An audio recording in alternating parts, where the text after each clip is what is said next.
नमस्कार साथियों, स्वागत है आप सभी का एक बार फिर से आपके अपने चैनल फर्स्ट चॉइस अड्डा पर। दोस्तों, इस चैनल के माध्यम से आपको समय समय पर सही और सटीक जानकारी दी जाती है और साथ ही साथ आप लोगों को विभिन्न विभिन्न प्रकार के विषयों की तैयारी इस चैनल के माध्यम से कराई जाती है और वो भी निःशुल्क। तो दोस्तों, आज जो मैं आप लोगों के सामने वीडियो लेकर आया हूँ वो कहीं ना कहीं वाणिज्य छात्रों के लिए है, वाणिज्य यानी कॉमर्स अभ्यर्थियों के लिए, कॉमर्स स्टूडेंट्स के लिए है। 100 क्वेश्चन हैं इस वीडियो में जो कहीं ना कहीं आप लोगों के लिए बहुत ज़्यादा मददगार साबित होंगे, चाहे वो आप लोग कहीं ना कहीं टीजीटी का एग्जाम दे रहे हो या फिर पीजीटी का, या फिर कहीं ना कहीं आप एलटी ग्रेड की तैयारी कर रहे हो, एलटी ग्रेड कॉमर्स विषय की, या कोई भी आप किसी भी स्टेट का कॉमर्स का एग्जाम देने वाले हो, यूपीपीसीएल असिस्टेंट का या कोई सा भी है, तो एक कॉमर्स स्टूडेंट्स के लिए वीडियो है। प्लीज़ वीडियो को लाइक और सब्सक्राइब चैनल को ज़रूर कर दिया करिए। चलिए आज की इस वीडियो की शुरुआत करते हैं। पहला है question, capital expenditure is incurred to. तो जो ग्रीन में कलर में दिया हुआ है आंसर वो सही है, यानी capital expenditure is incurred to improve the efficiency of the asset.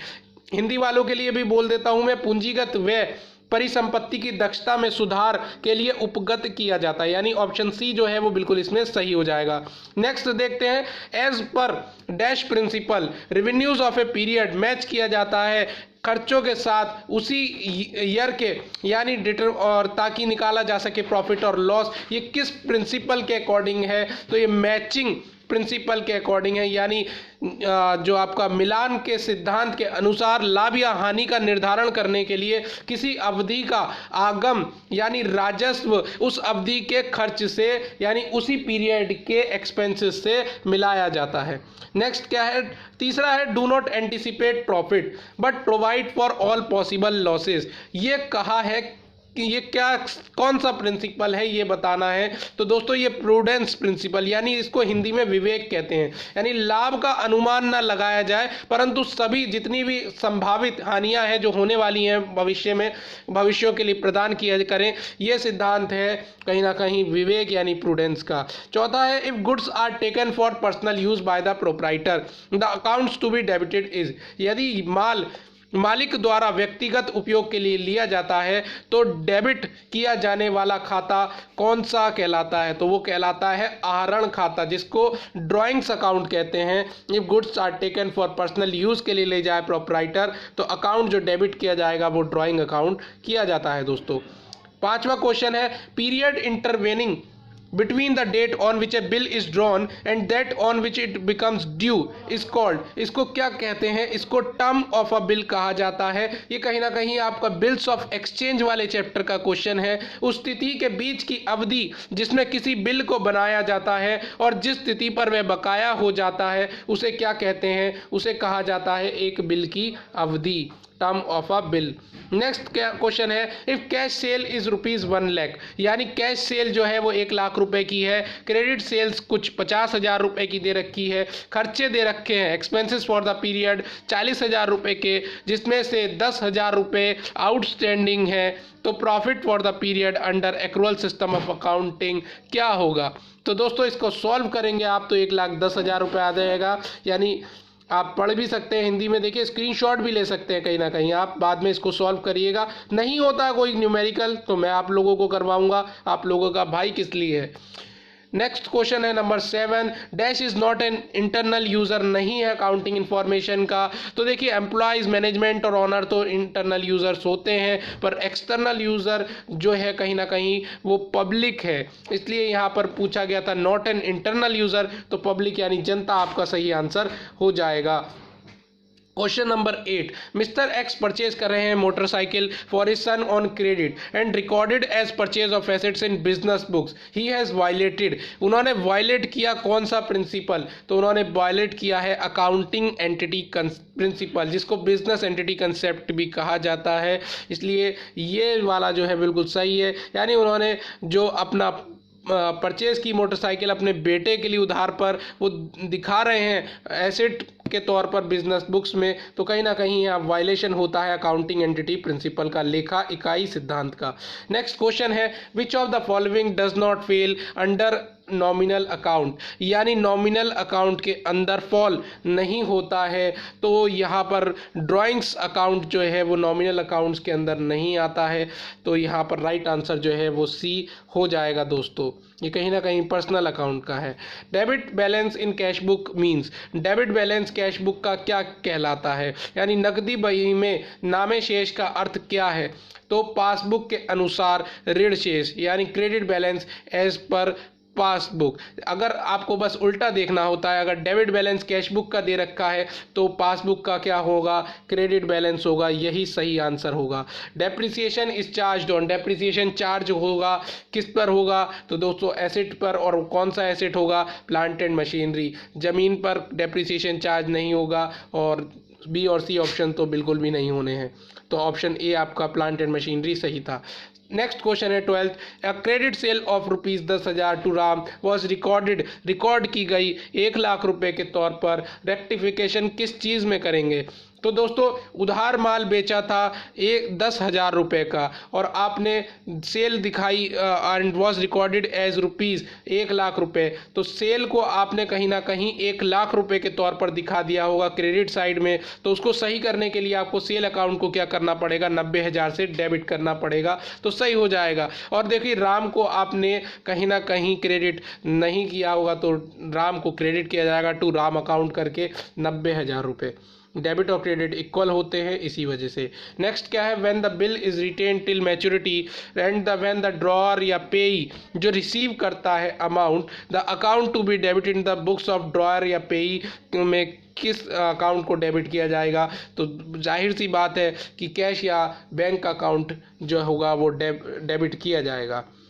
पेई वो बंदा होता है जो कहीं ना कहीं पैसे को रिसीव करता है। Expenditure incurred on freight and installation of machinery is debited to, यानी माल ढुलाई और मशीनरी की स्थापना पर उपगत खर्च डैश पर नामे किया जाता है, यानी मशीनरी पर। यानी जो भी एक्सपेंसेस होते हैं incurred on freight and installation of machinery debited to machinery account, यानी ए वाला ऑप्शन सही हो जाएगा। नेक्स्ट क्या है, which one of the following does show the financial position of the company, यानी फाइनेंशियल पोजीशन दिखाते हैं कंपनी की, तो वो बैलेंस शीट इसका सही आंसर हो जाना है ऑप्शन ए। ये फाइनेंशियल पोजीशन को दिखाने का काम किया जाता है इस स्टेटमेंट के द्वारा। नेक्स्ट क्या है, dash is the person named in the bill of exchange to whom the amount is payable. तो यानी कि इसमें पे अदाता जो है वो सही हो जाएगा, इसी बंदे को पैसे मिलते हैं, पे किए जाते हैं, यानी पे इसका राइट आंसर होगा। बैंक रिकॉन्सिलेशन स्टेटमेंट BRS बनाया जाता है ताकि रिकॉन्साइल किया जा सके डिफरेंसेस किसका, कैश बुक के बैंक बैलेंस का और साथ ही में balance as per bank statement का। यानी ये दोनों आपका जो ऑप्शन वाला ए है वो सही हो जाएगा। नकदी बही के अनुसार तथा बैंक विवरण के अनुसार बैंक का बकाया मिलाया जाएगा, और डिफरेंसेस कहीं ना कहीं देखे जाते हैं, कॉजेज देखे जाते हैं। क्वेश्चन नंबर 18 है, estimated realisable value of an asset at the end of its economic life is called. इसको क्या कहेंगे, अपने आर्थिक जीवन के अंत में किसी परिसंपत्ति के साध्य मूल्य को क्या कहा जाता है। इसको कहा जाता है अपशिष्ट मूल्य, यानी स्क्रैप वैल्यू। इसका राइट आंसर ऑप्शन डी हो जाएगा। नेक्स्ट है, a credit sale of ₹20,000 to Shyam was recorded as ₹2,00,000 in the books of original entry, this is an example of. ये एग्जाम्पल किसका है, ये एग्जाम्पल है एरर ऑफ रिकॉर्डिंग का, यानी ऑप्शन आपका जो है बी बिल्कुल सही है। आपने कहीं ना कहीं रिकॉर्ड नहीं किया। क्रेडिट सेल उधार में माल बेचा था 20,000 रुपये का श्याम को, और रिकॉर्ड कर लिया 2,00,000 रुपये का। नेक्स्ट क्या है, तो एरर ऑफ रिकॉर्डिंग सही है। नेक्स्ट है question number 20, if goods are sold to mister X, mister X को माल बेचा गया, कितने रुपए का बेचा गया उधार में, 10,000 रुपये का बेचा गया था। कौन सा खाता डेबिट होगा, तो मिस्टर एक्स का खाता डेबिट होगा, क्योंकि कहीं ना कहीं मिस्टर एक्स जो है वो रिसीवर है, और रिसीवर का खाता ट्रेडिशनल अकाउंट के अकॉर्डिंग रूल्स के अकॉर्डिंग डेबिट किया जाता है। यानी जो ट्रेडिशनल में आपका होता ना पर्सनल तीन तरह के होते हैं अकाउंट्स, रियल, पर्सनल और नॉमिनल। पर्सनल में रिसीवर का खाता डेबिट होता है, मिस्टर एक्स का खाता इसी वजह से डेबिट होगा। Which of the following should be an appropriate of profit, यानी इसमें एप्रोप्रिएशन ऑफ प्रॉफिट, तो जनरल रिजर्व इसमें बिल्कुल सही आंसर होना है।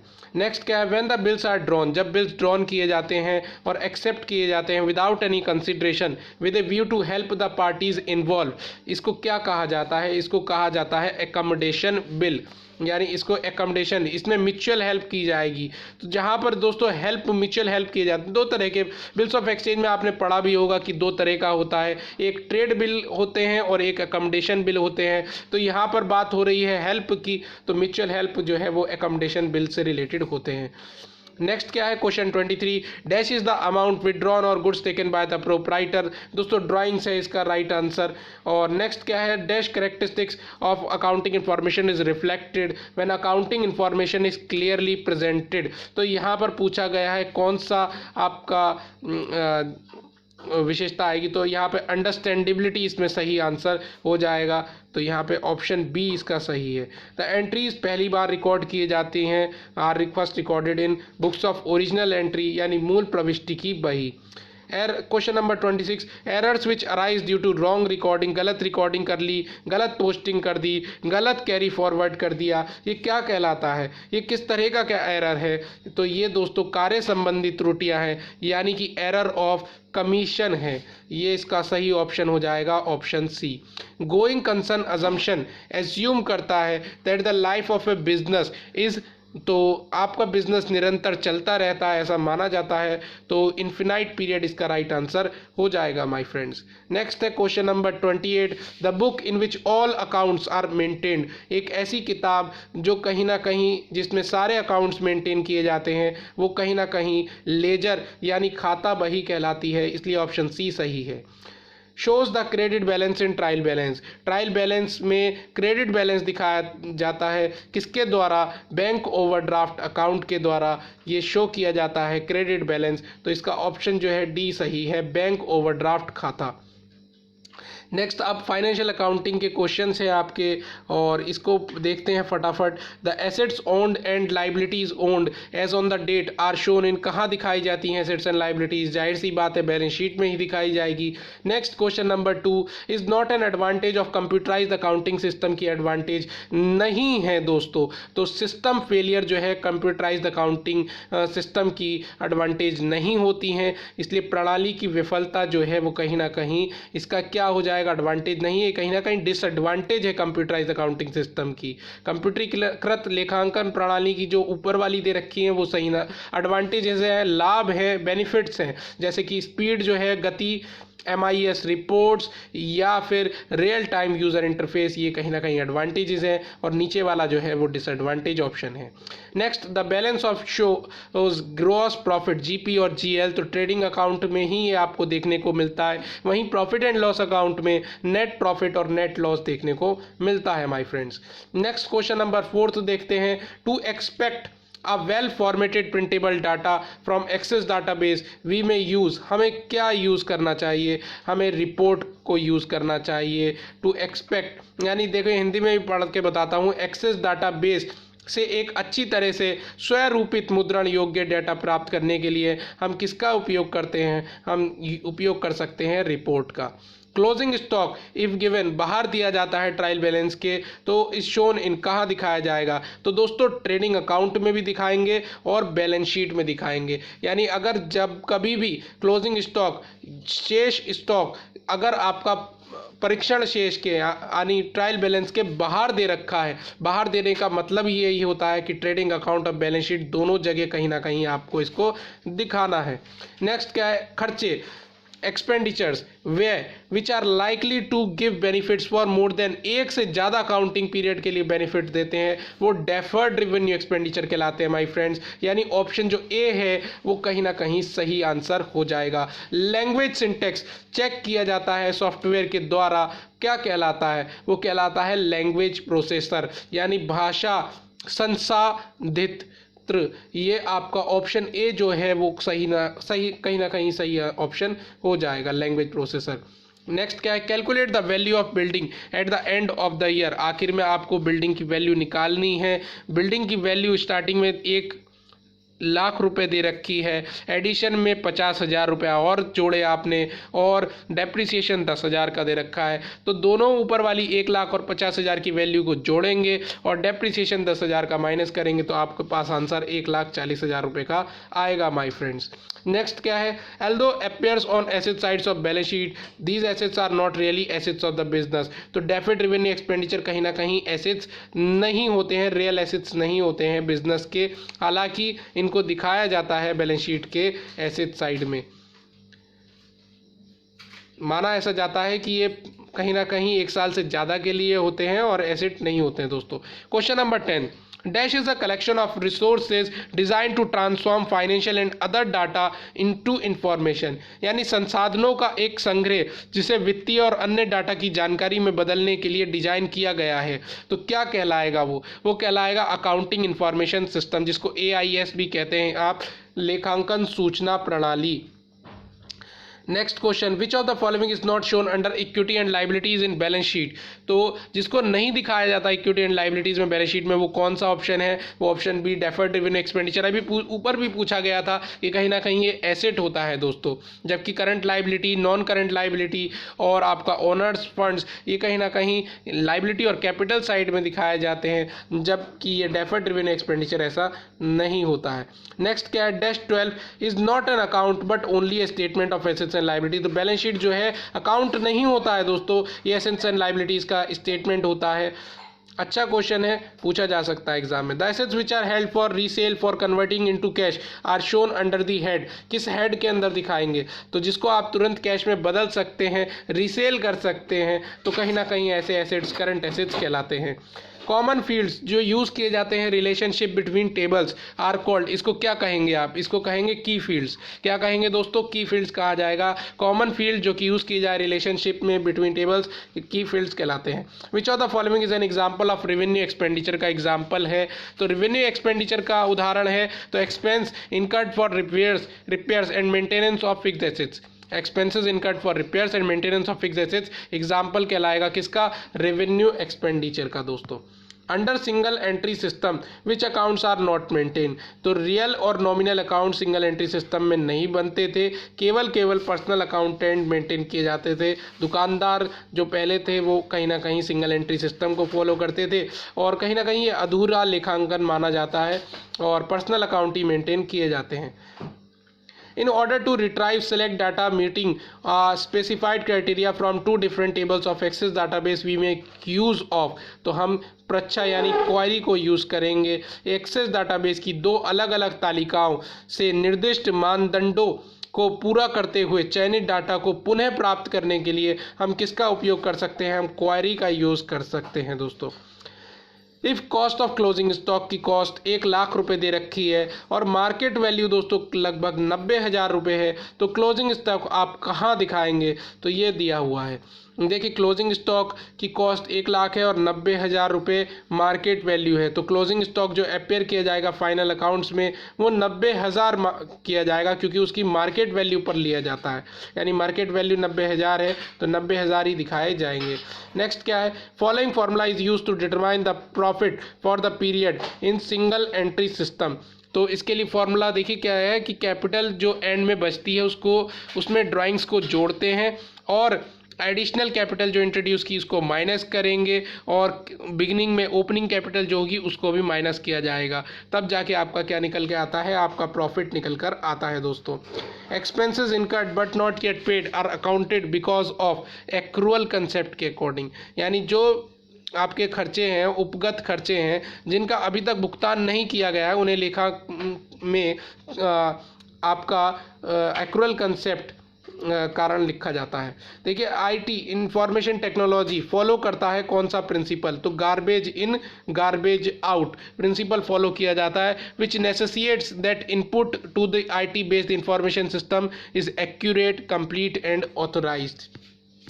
अब देखिए, अब आपके पास क्वेश्चंस आए अकाउंटिंग फॉर एनपीओ, पार्टनरशिप और कंपनीज से आएंगे। चलिए देखते हैं। When the company redeems its debenture, जब कंपनी रिडीम करती है अपने डिबेंचर्स को बाय इशू करके equity shares in lieu of debentures, it is called, इसको कहा जाता है redemption of debentures by conversion, यानी रूपांतरण। जब कंपनी ऋण पत्र डिबेंचर के बदले में इक्विटी शेयर्स जारी करके अपना ऋण पत्र को पुनः प्राप्त करती है, दोबारा से प्राप्त कर लेती है, तो इसे क्या कहा जाता है? कन्वर्शन कहा जाता है, रूपांतरण कहा जाता है। रूपांतरण द्वारा ऋण पत्र की पुनः प्राप्ति कहा जाता है। स्टेट द रेशियो, रेशियो बताना है इन विच द पार्टनर शेयर्स, जितना भी एक्यूमुलेटेड प्रॉफिट्स को शेयर करते हैं, share all accumulated profits, reserves, losses and fictitious assets in case of change in PSR. तो ओल्ड पीएसआर इसका राइट आंसर हो जाएगा, पुराना लाभ साझा करने का अनुपात।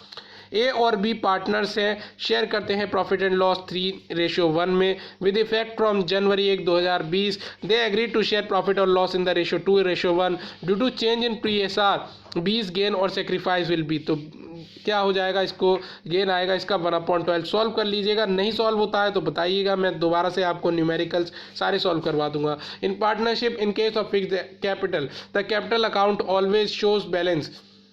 पार्टनरशिप में in case of fixed capital के अकॉर्डिंग कैपिटल अकाउंट्स हमेशा क्या दिखाया जाता है? क्रेडिट बैलेंस शो करता है। तो भागीदारी में अचल पूंजी के मामले में पूंजी खाता हमेशा कैसा बैलेंस दिखाता है? ऋण खाता दिखाता है, यानी क्रेडिट बैलेंस दिखाता है।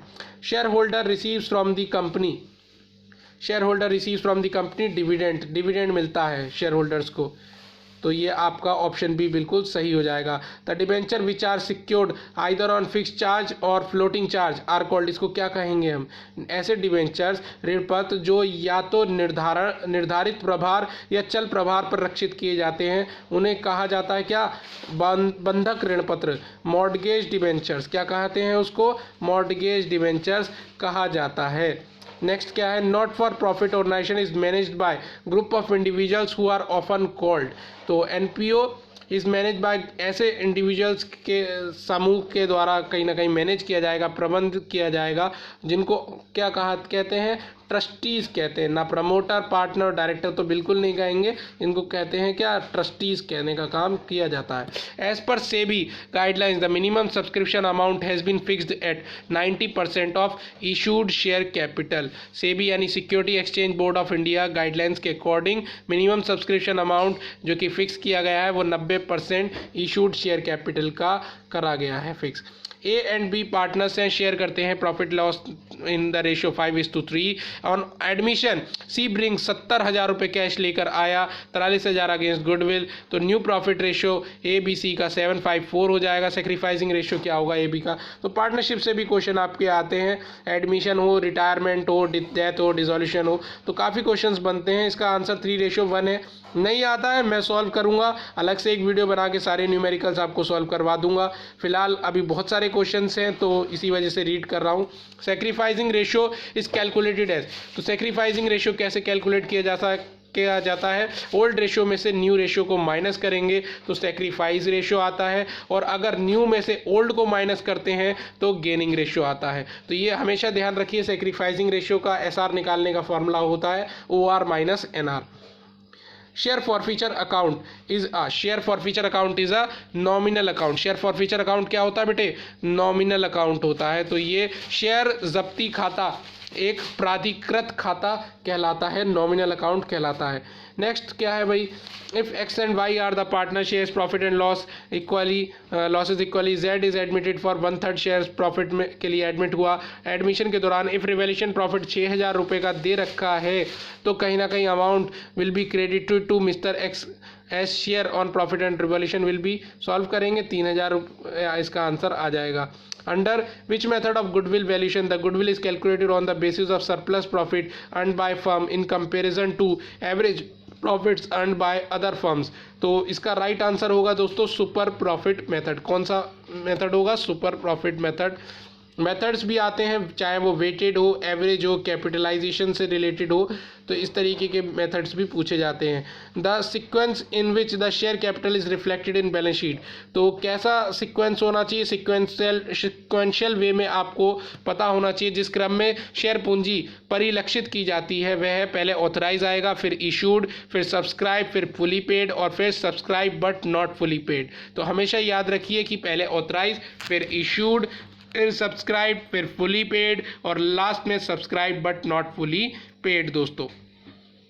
उसके बाद है नेक्स्ट देखते हैं ABC are partner sharing profits in the 5:1 if new ratio on the retirement of C is 5:2। Gaining ratio निकाल लेंगे आप, 5:2 आ जाएगा इसका।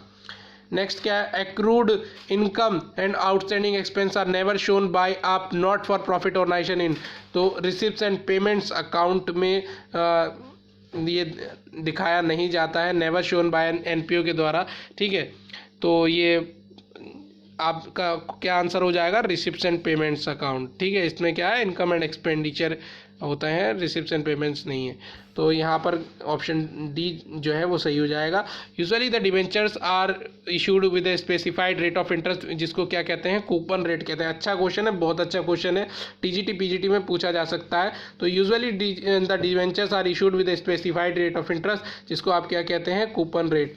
ABC sharing profits in the 5:4 profits for the year ended 31 March 2010 was ₹1 lakh, B dies on June 30, 2010। तो B का share of profit आपको पता करना था लास्ट ईयर प्रॉफिट का, तो यहाँ पर 10,000 जो है वो सही आंसर हो जाएगा।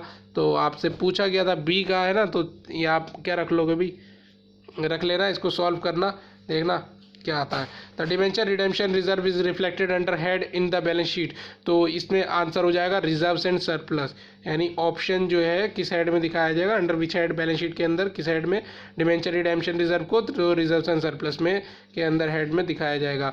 एब्सेंस पार्टनरशिप डीड अगर नहीं होती है पार्टनर्स के बीच में, तो इंटरेस्ट ऑन पार्टनर्स लोन जो है वो 6% पर एनम का होता है, ये हमेशा याद रखना, वो भी SI के पर सिंपल इंटरेस्ट पे। अच्छा, how much amount will be recorded in income and expenditure account of if a club has 400 members हैं और each paying an annual subscription of 100 outstanding subscription on 31 मार्च 2019 पर ₹2000। तो आपको इस तरीके से निकालना होगा दोस्तों, ठीक है। तो आप कर लेंगे, आई थिंक 400 हैं, 400 और एनुअल सब्सक्रिप्शन 100 है, मतलब 40,000 कहीं ना कहीं इसका राइट आंसर हो गया, देख लेना इसको। In the absence of the partnership deed interest on capital जो है अलाउड नहीं की जाती है, अनुमति नहीं है, IOC नहीं, ना तो दिया जाएगा ना IOD लिया जाएगा, तो ये होता है फर्म के द्वारा, तो ये आपका याद रखिएगा। Receipts and payment account is receipts and payment account किस तरह का अकाउंट होता है, अच्छे क्वेश्चन से ये पूछे जाते हैं। रियल अकाउंट होगा इसका, राइट आंसर होगा दोस्तों real account. Income and expenditure account records transactions of, income और एक्सपेंडिचर अकाउंट रिकॉर्ड करता है ट्रांजेक्शंस किसके, रेवेन्यू नेचर के, केवल राजस्व संबंधित प्रकार को रिकॉर्ड करेगा इनकम एंड एक्सपेंडिचर अकाउंट, ठीक है। तो आय और व्यय खाते केवल राजस्व संबंधित प्रकार के लेन देन को रिकॉर्ड रखते हैं दोस्तों। In the absence of partnership deed profit of a firm is divided among the partners equally होता है। अगर लैक ऑफ पार्टनरशिप डीड है तो जो प्रॉफिट डिवाइड होगा वो बराबर बराबर बटेगा, 1:1:1 अगर 3 पार्टनर्स हैं तो। Charitable club has received subscription during the year, 1 lakh रुपए का सब्सक्रिप्शन रिसीव हुआ। अमाउंट रिसीव्ड एडवांस में नेक्स्ट ईयर का 6,000 रुपये है। आउटस्टैंडिंग जो अमाउंट है फॉर द करंट ईयर के 8,000। तो आपको कहीं ना कहीं अमाउंट कैलकुलेट करना है to be credited income and expenditure account में कितना अमाउंट क्रेडिट किया जाएगा। तो इसका राइट आंसर आएगा वो आएगा ऑप्शन बी आपका, ठीक है। तो ये आपका आ जाएगा 1,02,000 रुपये, है ना, तो ये आपका आंसर हो जाएगा। Reserve capital is a part of, reserve capital is a part of capital to be called up and only on liquidation of company, ठीक है। तो ये आपका केवल कंपनी के परिसमापन पर उपलब्ध कराई गई पूंजी कहलाती है रिजर्व कैपिटल, यानी जब कंपनी लिक्विडेट होगी, वाइंड अप की जाएगी, बंद की जाएगी, तब कैपिटल ये कहीं ना कहीं कॉल्ड अप की जाती है।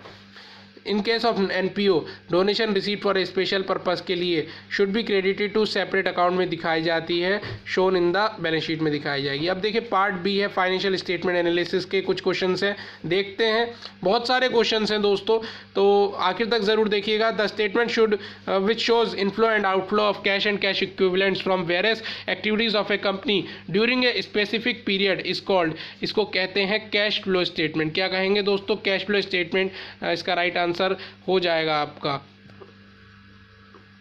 यानी इसमें कैश या कैश के बराबर जितने भी इनफ्लो और आउटफ्लो होता है कैश का, वो कहाँ आता है? Cash flow statement. Class 12th में आपने कहीं ना कहीं पढ़ा होगा इसे। अब आगे देखते हैं, एक मिनट माय फ्रेंड्स।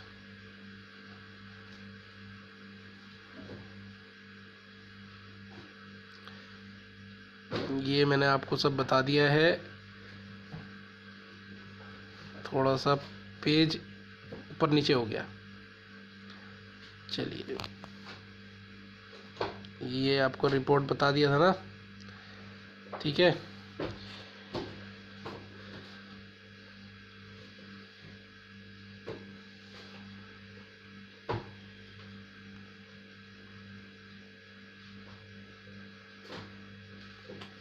चलिए आज इस वीडियो को यहीं तक रखते हैं, आगे देखते हैं कल, ठीक है। मिलते हैं नेक्स्ट वीडियो में, तब तक जय हिंद और जय भारत माय फ्रेंड्स।